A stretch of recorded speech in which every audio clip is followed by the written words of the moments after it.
Welcome to Collections of Cinema. Hello, everybody. Welcome back to a brand new episode of our podcast, Collections of Cinema. Did you need to add our podcast because you were about to say translating Yes. love and you had to remember that it wasn't that? Trying to say hello, I'm listening. Last week we didn't do an episode, unfortunately, because we just didn't have any time. Nope. But I still want to... wait, I have to turn you a little louder. I still want to say something because on the 15th of January 2025, David Lynch died. And I quickly just want to say a few words because he was one of my favorite directors and artists and just a wonderful person from the things I've seen, heard, and but I read his biography a couple of years ago, and he's just a very untypical Hollywood director. And he made just his own shit with his own vision and weirdness and just obscurity, and took almost never no for an answer in terms of what studios wanted. In the early days he did, but after a couple of years he established his own brand and his own vision and just went with it. And I've started to rewatch Twin Peaks, one of the most famous shows of his, or the only show of his, but he's famous for that show, and it's just such an outstanding body of work. And yeah, he was a visionary and a true artist.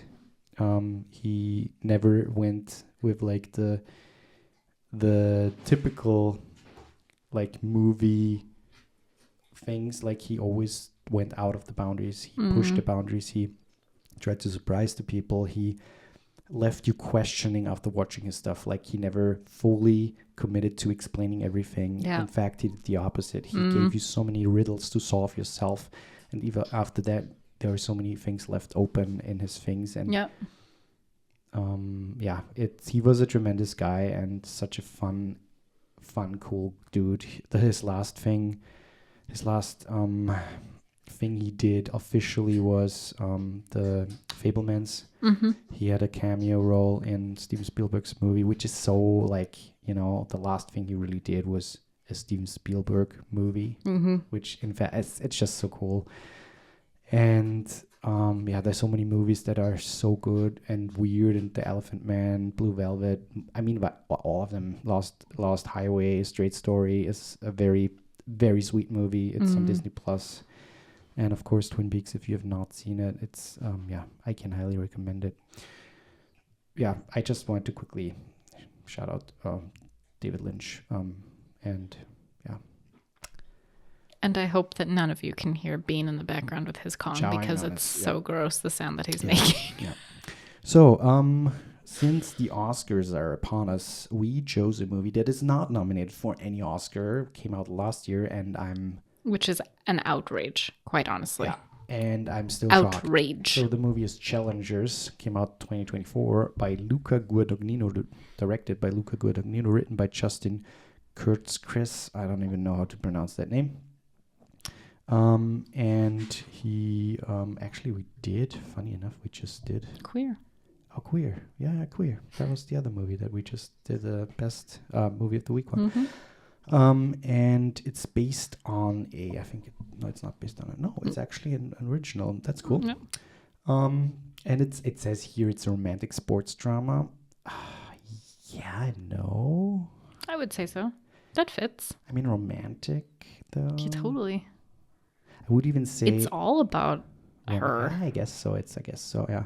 Do you want to quickly go into the plot of the movie? Yes. The non-linear narrative of the movie. Essentially, it is about a love triangle. Actually, I feel like, sorry to just quickly, I think it's just, or essentially at the core of the movie, it's about a friendship between two guys, Patrick and Art. I think that's the core. Because I wouldn't say so. I say like she's the plot of the movie. She is the... See, it's funny. I thought we watched it 2 nights ago, and how the movie started and how they ended, it's always about them. Yeah. And at the core, but she's it's at the about center of it. No, totally. She like, it's them, and at the center, she puts herself in the center. Like, and without her, there would be no drama. Story for them. Yeah, no conflict. Yeah. Exactly. But that's the funny thing. I'm sorry, I'm just getting ahead of myself, but she said the first time they actually hang out, she said, "Oh, I don't want to be a homewrecker." Okay, go on. So it's two best friends. They've known each other since they were 12 or something, when they were at boarding school. Yeah. Both tennis players and, aspiring for greatness in tennis. Yeah. And like pros or aspiring pros. Yes. And at one of the matches, they watch the women's tennis match and they see, what is her name in the movie? Tashi. Tashi. Yeah. They see Tashi, and one of the best friends, not I don't know anybody's name right now. Patrick, thank you. Patrick is like, this is the hottest girl I've ever seen in my life. Yeah. And they're both just like fascinated with her and obsessed with her in a weird kind of sweet way almost. Yeah. And it's essentially unfolding how they get her to like come to their hotel room and how that evolves, how that relationship evolves over years like, I don't know how much time passes. It starts in 2006 and ends in 2019. Okay. Yeah. So over 10 years essentially. Yeah. Where essentially she ends up dating Patrick. Yeah. Even though Art is completely in love with her. Yeah. And in the grand scheme of things, she ends up marrying Art. Having a child with him, kind of being the coach of his whole career. Yeah. His professional career. And Patrick is kind of left out of that. Right. Essential plot point is that Tashi tears her ACL, and Patrick is not there for her at that moment because they had a fight, and he basically tells her what she thinks. And Art is there for her, and that kind of shows afterwards, a couple of years after they rekindle. But 2 years after, and I think actually. they also share. She has such a fire for tennis, like such a crazy passion where literally everything revolves around it. Yeah. And Art kind of shares that with her. Yeah. And I think Patrick doesn't. He does, but he doesn't. Like, it's not as serious for him. It's serious in the fact that he wants to be a pro. He's good, but there are other things that come in his way. Yeah. And exactly. So the Art is like he's not the best player, but he has so the driven fire and the drive. And he also is aware that he plays for both of them. Since Tashi has her ACL tear, she can't play professional anymore. And so he's aware of, hey, I'm playing for you or playing for us. While Patrick is so fed up with other shit.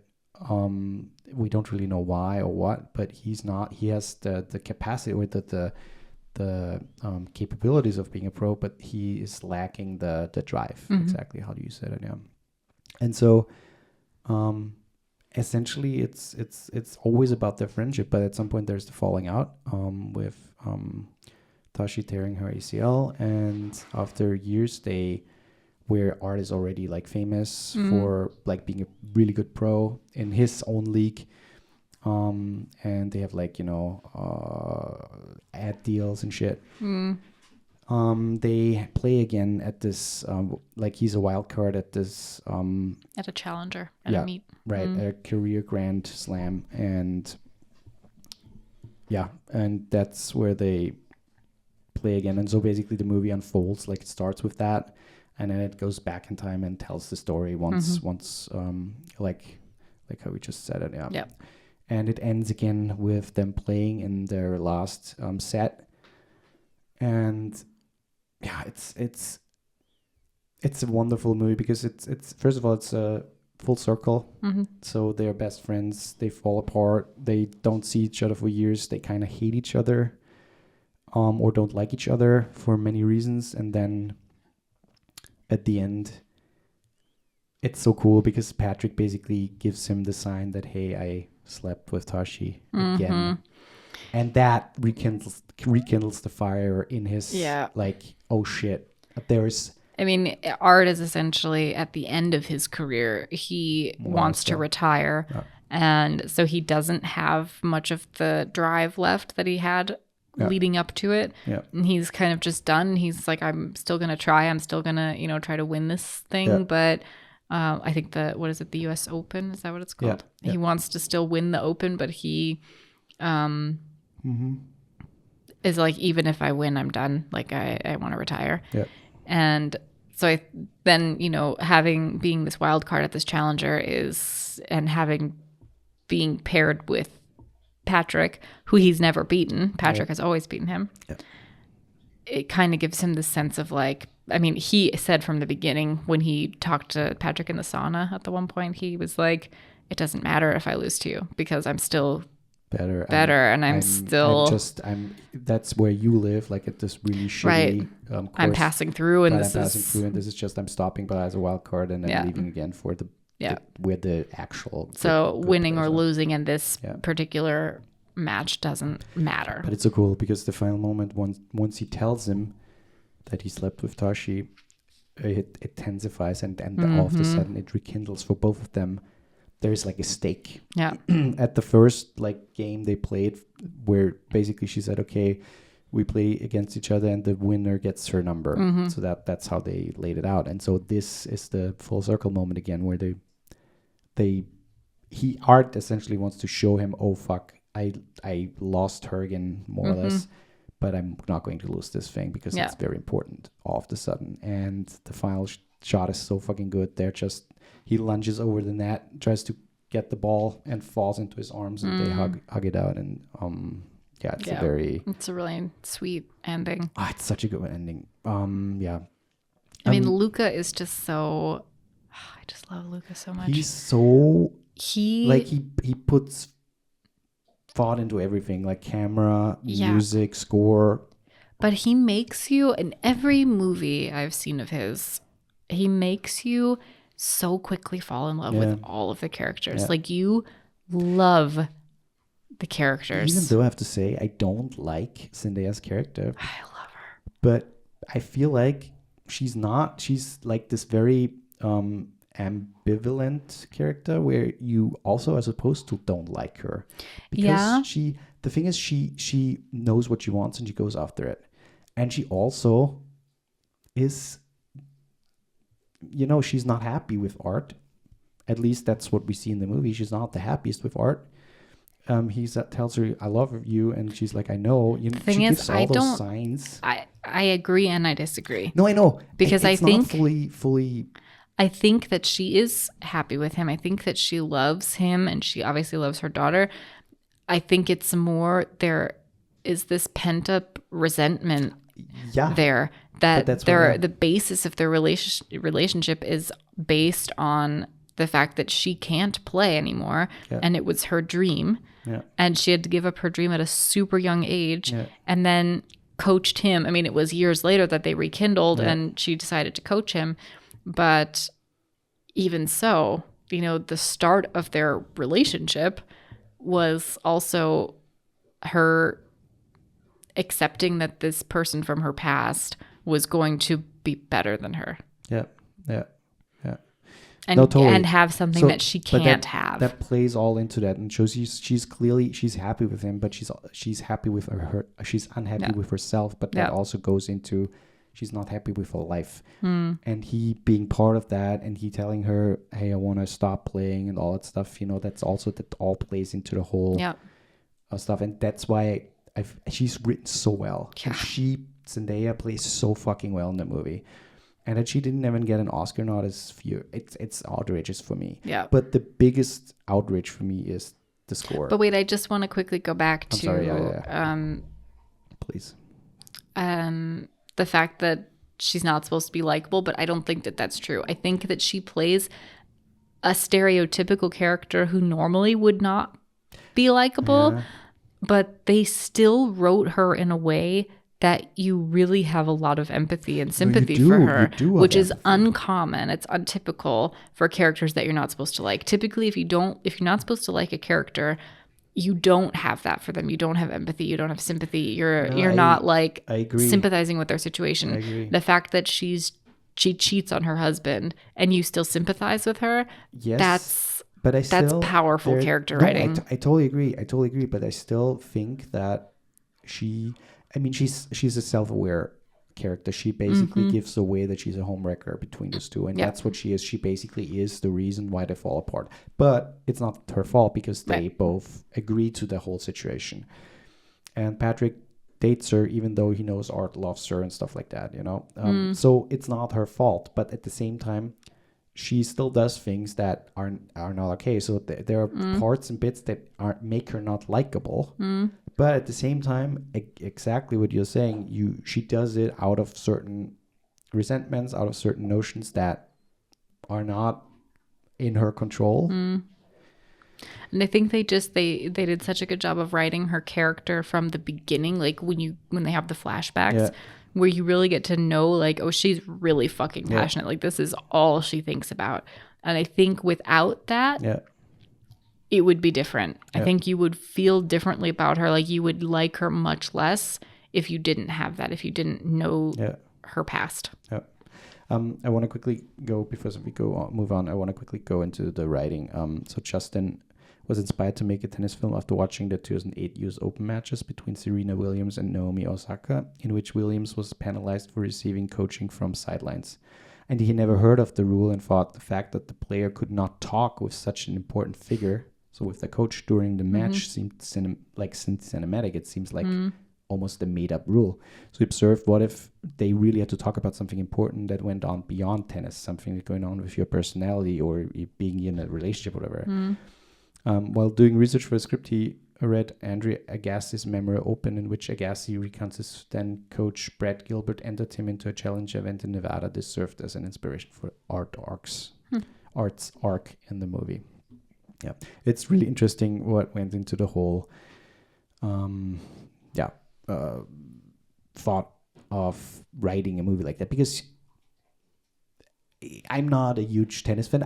It's funny enough because I'm working at a tennis event right now.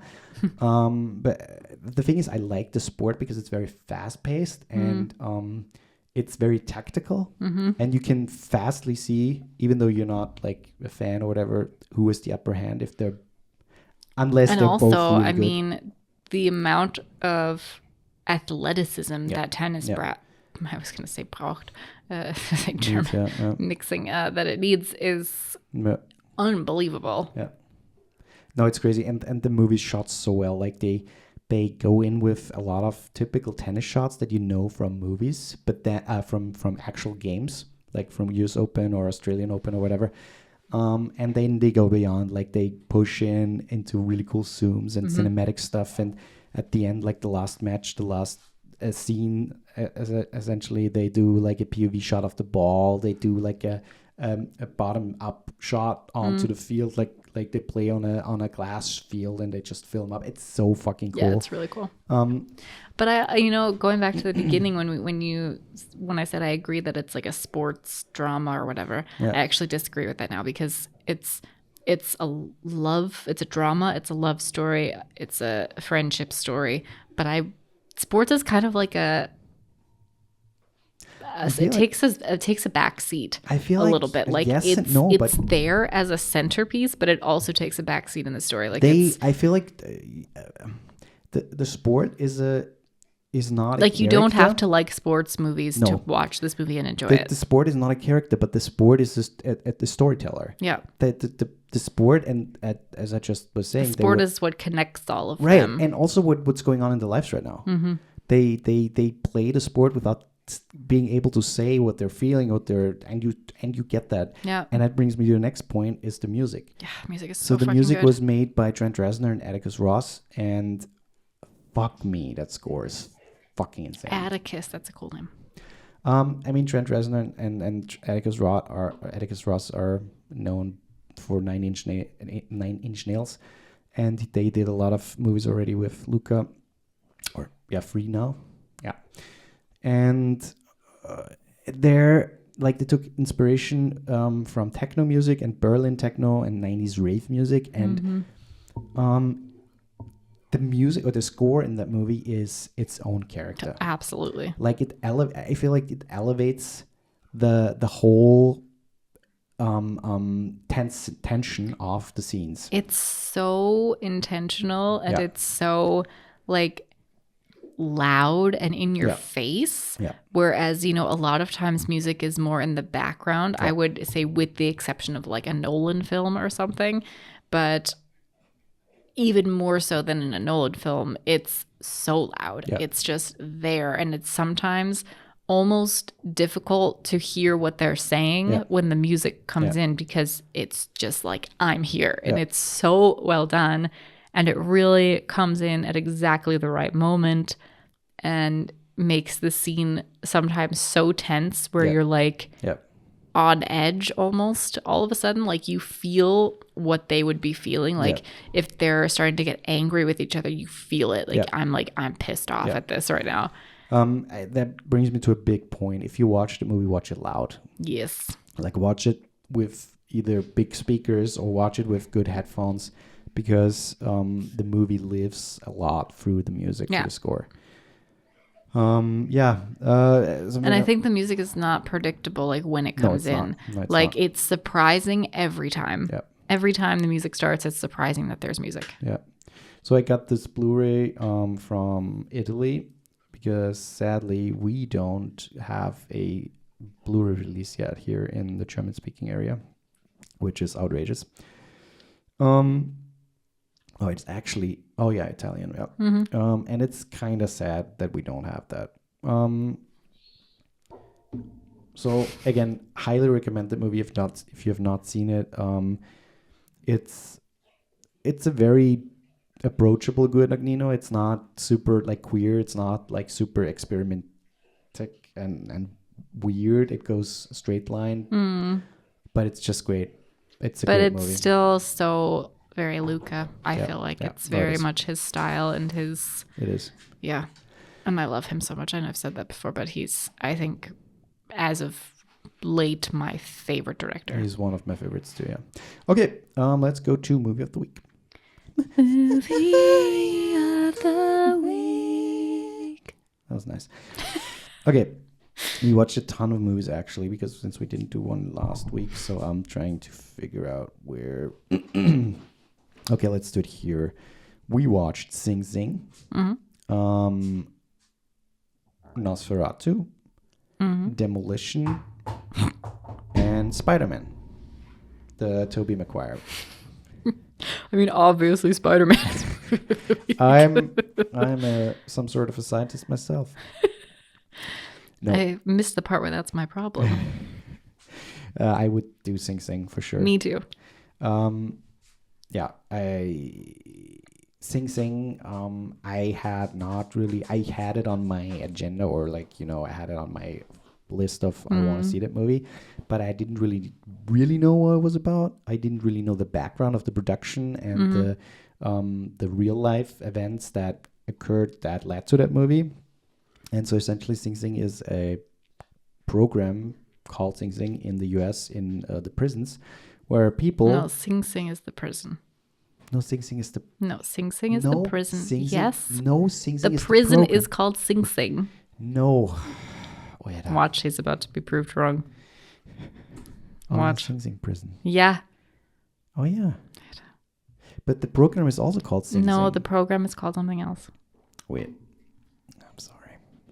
We're very prepared. The program is an anagram for something. Or was it anagram? Oh, through the arts program at Sing Sing. Oh, yeah. I'm so sorry. Yeah, you're right. I brought those two things. Yeah.